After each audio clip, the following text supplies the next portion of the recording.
Hey, everybody, this is Dr. Bill Janeshak on the Conquering Stress podcast, where everything that we talk about is physical, chemical, or emotional, or we mesh them all together and we get whatever we get. Today, I wanted to talk about, as we always talk about root cause, because that's the most important thing that we're doing. We're trying to get to the cause of your problems and take care of them there. That's the root. So many of our treatments and our protocols and the things that we do are based around, well, let's get rid of that symptoms. If you got a headache, let's do whatever it takes to get the headache. Be damned everything else in your body. We're going to just take care of that headache. And as long as that symptom goes away, they call it a success. Well, when we talk about root cause stuff, is it goes, well, why does your head hurt? Why does your back hurt? Why does your stomach not this? Why do you have insomnia? Why do you have blurry vision? Is your energy low? Why? Because until you get rid of the root problem, all you're going to do is be managing that.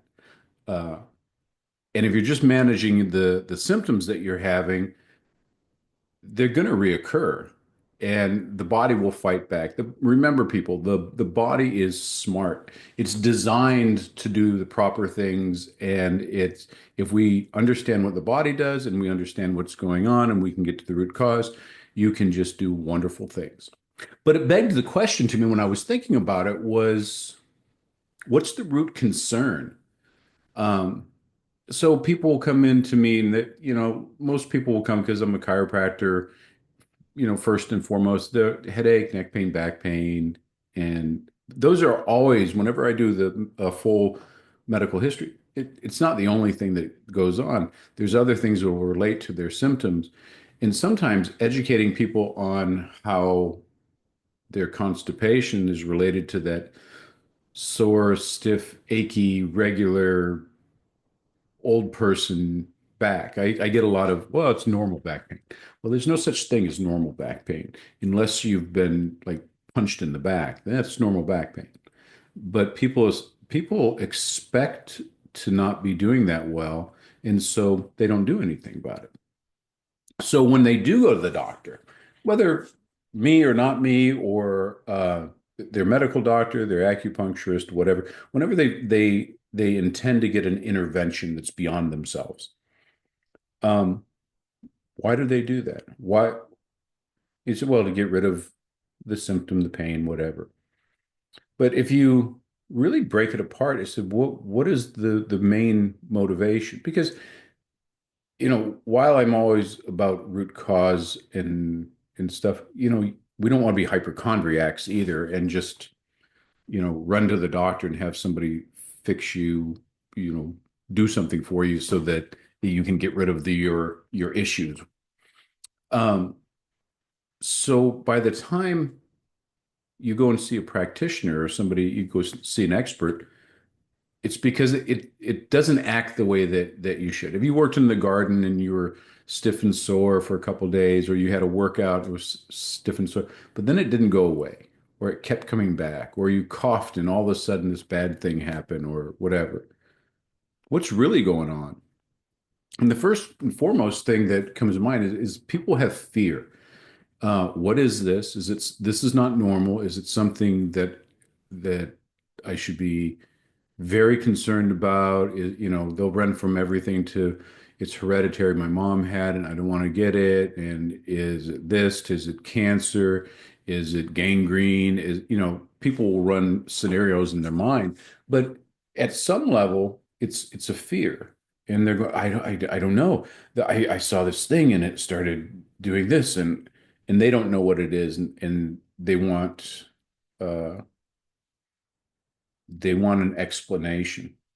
And sometimes even if it's a bad thing and you say, oh, you got a disc out, or you've got this or that, or it's a nerve root thing, or whatever, um, they'll go, oh, okay, so now what do we do about it? And then there's an action plan. And then I was thinking a little bit more about this. Is, well, what's the real thing that we're treating? And if it comes down to it, it's time. Because if you're fearful that you have debilitating or annoying headaches so much that it takes your energy away, or if you have stomach issues or blood sugar issues or just general stress, and you can't conquer stress yourself because you haven't watched all our episodes, then then you're talking about your life starts to get smaller. And it's interesting to watch people that kind of manage. And I get a lot of patients like that. I'll crack my back because it's sore today and I did this. And they never, despite my hounding and my constant education, uh, no, just it's not so bad. I can manage it now. And I watched them over the years, and I watched them going from a vibrant person to uh, they don't go out as much.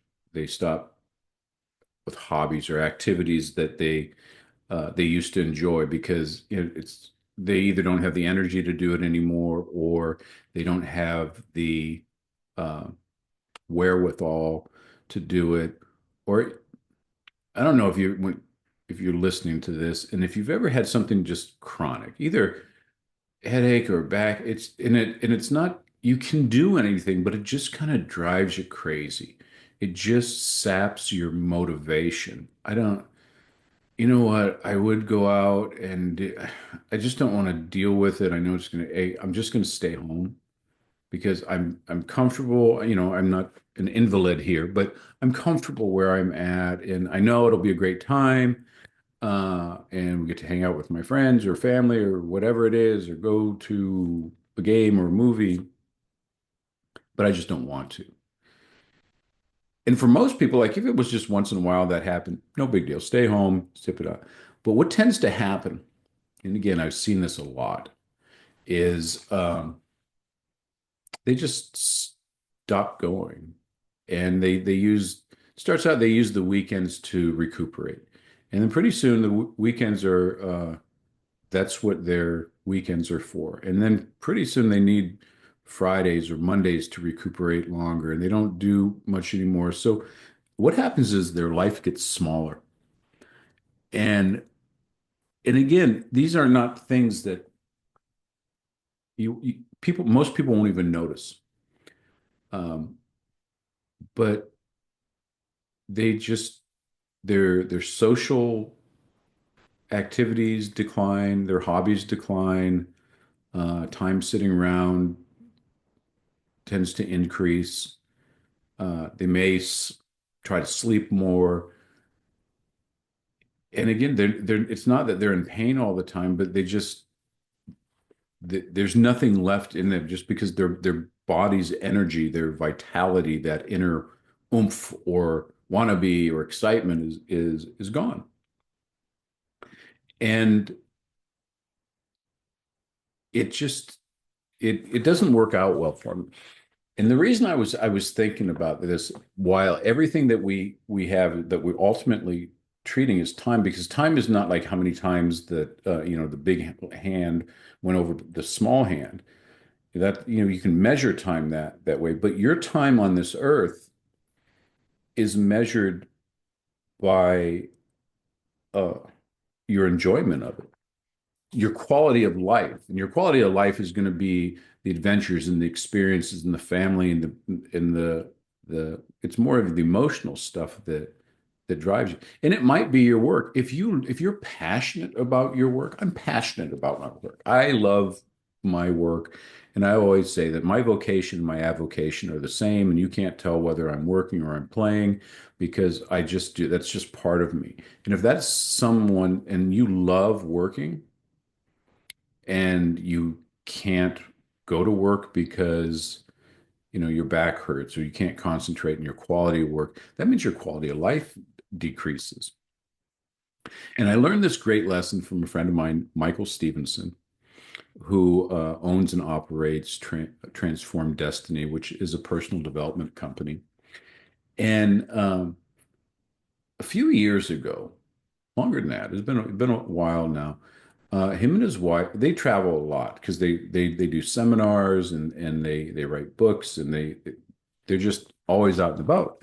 So they'll do seminars across the country, and they'll be gone for a week and a half, 2 weeks at a time, and they'll come back.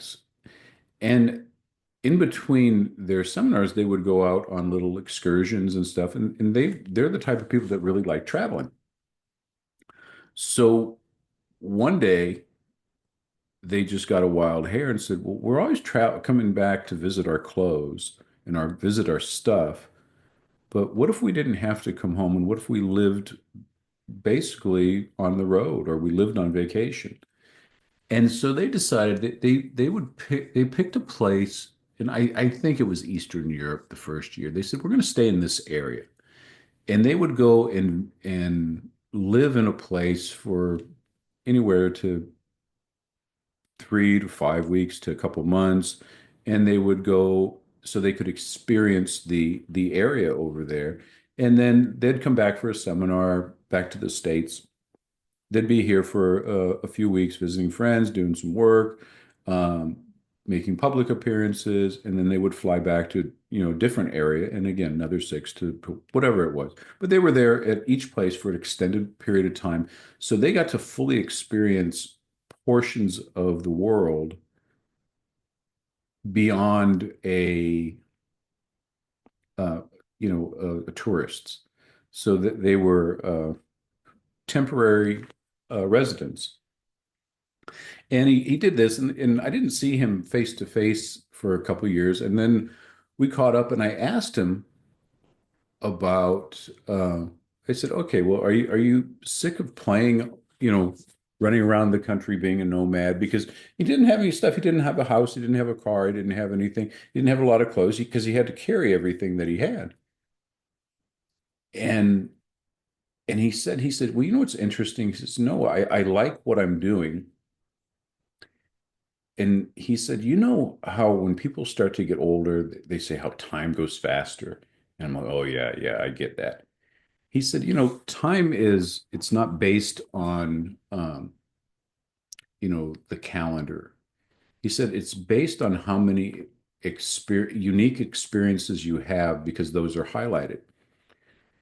And, we remember our birthday, we remember Christmas, we'll remember 4th of July, we'll remember, um, the 3-day weekends we had, the concert that we went to, the ball game, the little party that we had with kids, and because they're unique experiences that have a way, so your brain says, "Oh, here's an experience that was cool," and then there's the next one.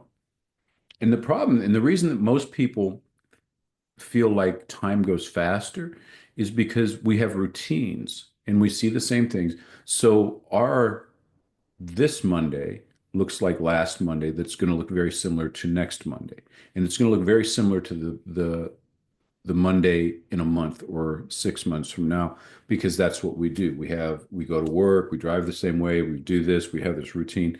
And organization and routine in your environment is very important. However, we don't get any new experiences. So because everything looks the same, our minds just kind of stick that into one clump of time. And when I was talking to Michael, he says, you know, we look back and we say, "Oh my God, I can't believe it's a month." But he doesn't say it like we do. Because we're like, it was just the other day. It was like the beginning of the month. Now it's at the end. He says he looks back and it seems so long ago to him because he's had so many of these other experiences along the way. And I went, bro, that makes total sense. If we don't have these special adventures along our way, life just goes really fast because you're missing out on things. Because if you were to slip on to your deathbed and you start to do the regrets about, oh, I never saw this and I never did this and I always wanted to X and fill in this that, because we just get in our rut and we ride this we ride the rut. We go, "Ah, this is today. I'll do someday," and then we always say someday, and it never happens.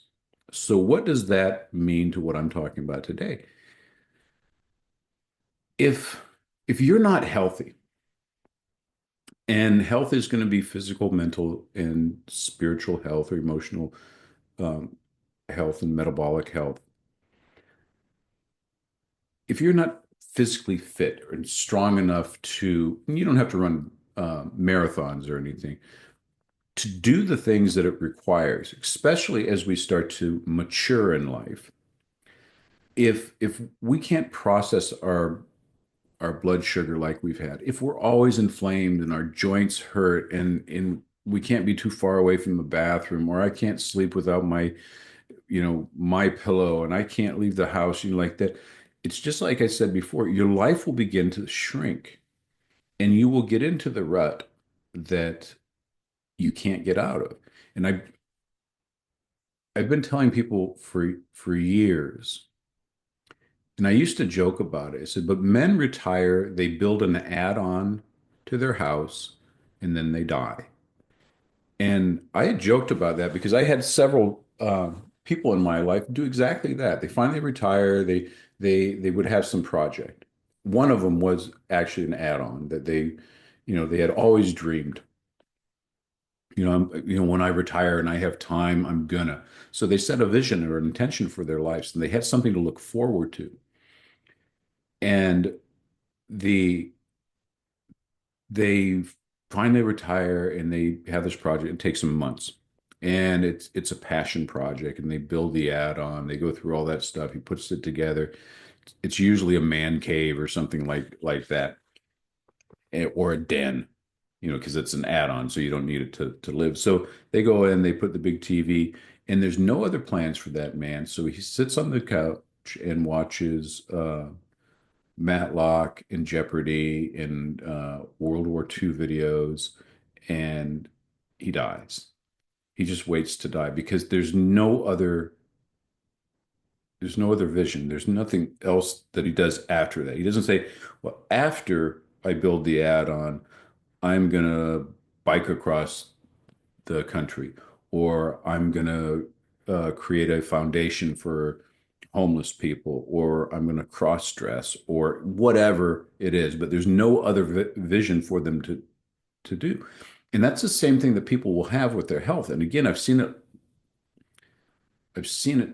over and over and over again. And I watch people's lives get smaller because when you don't have your health and when it slowly comes on, you don't really notice it. Because like, oh, well, that's a long walk. I don't want to do that. So you don't.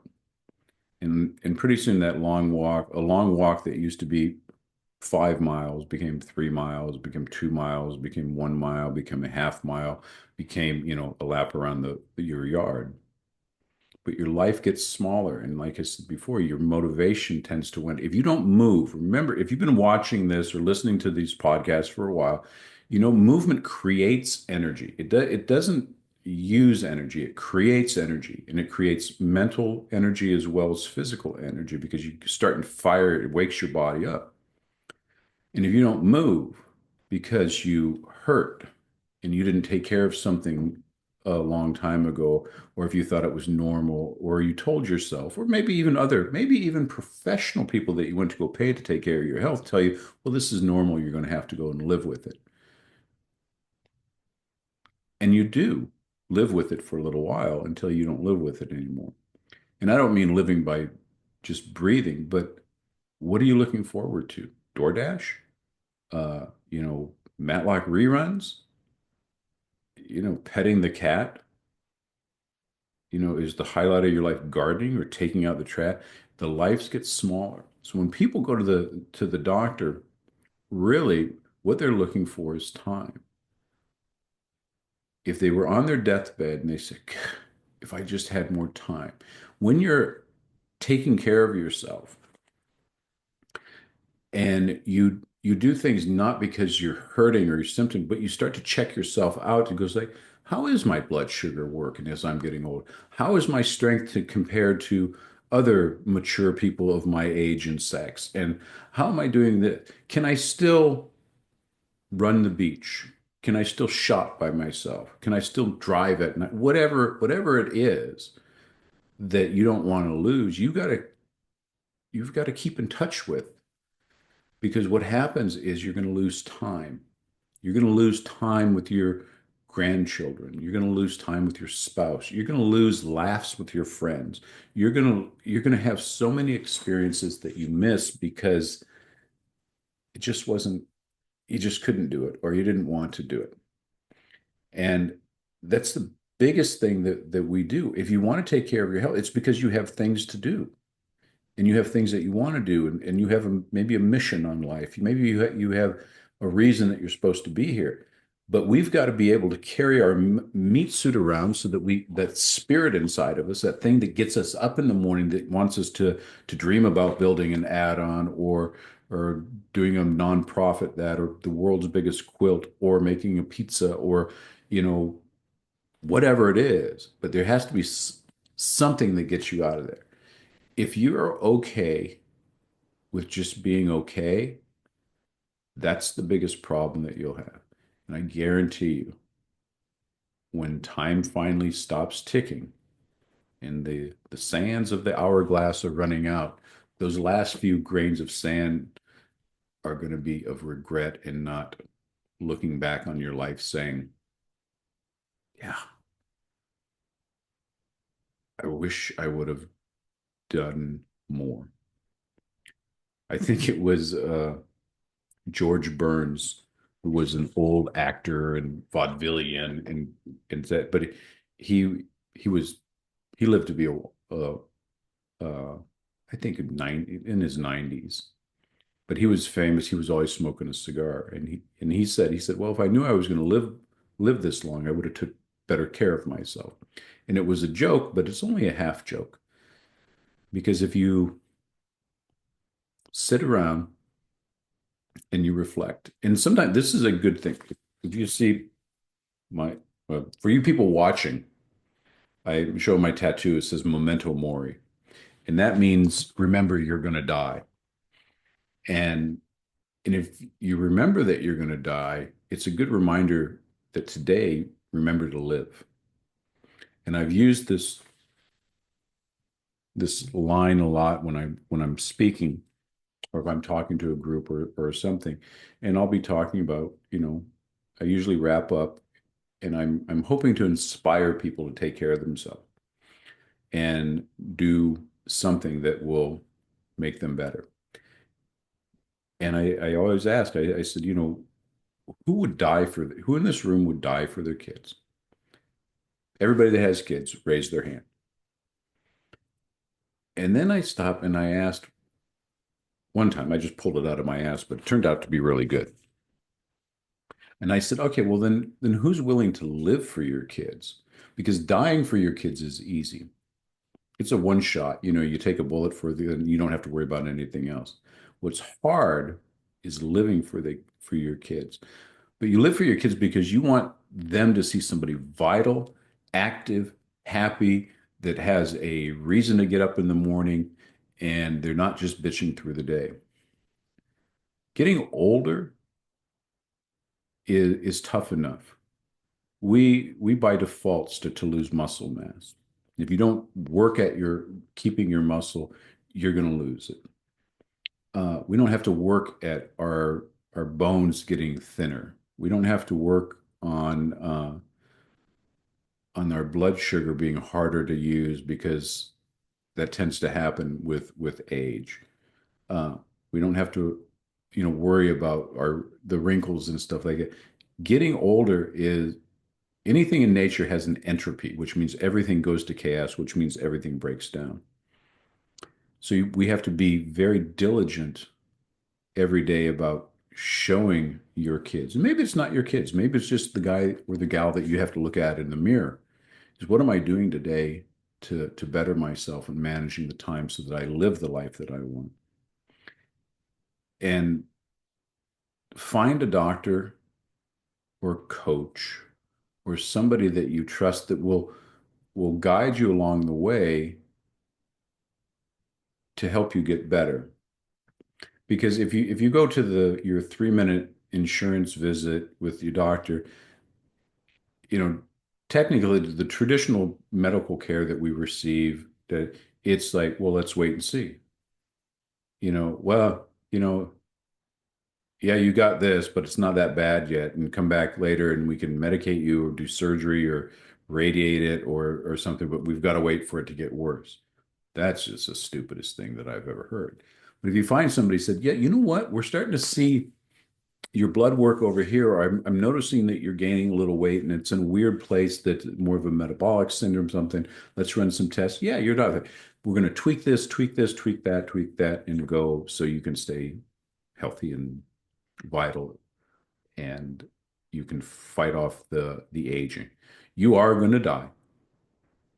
My promise to you. Yes, welcome to my motivational video. Um, you are going to die, but how you lived is going to be even more important, and you've got to carry that meat suit around. So the real reason that we're going to the doctor, to sum it all up, is we want more time. We want more valuable time. We want more memories. We want more uh, connection, the things that are really worth living for. So this is Dr. Bill Janeshak on the Conquering Stress podcast, and we will catch you. Click like and subscribe and all that cool YouTube stuff. Uh, if if you know somebody needs to hear that, send it their way. Share this with them, and I hope it helps somebody. Dr. Bill Janeshak, peace out.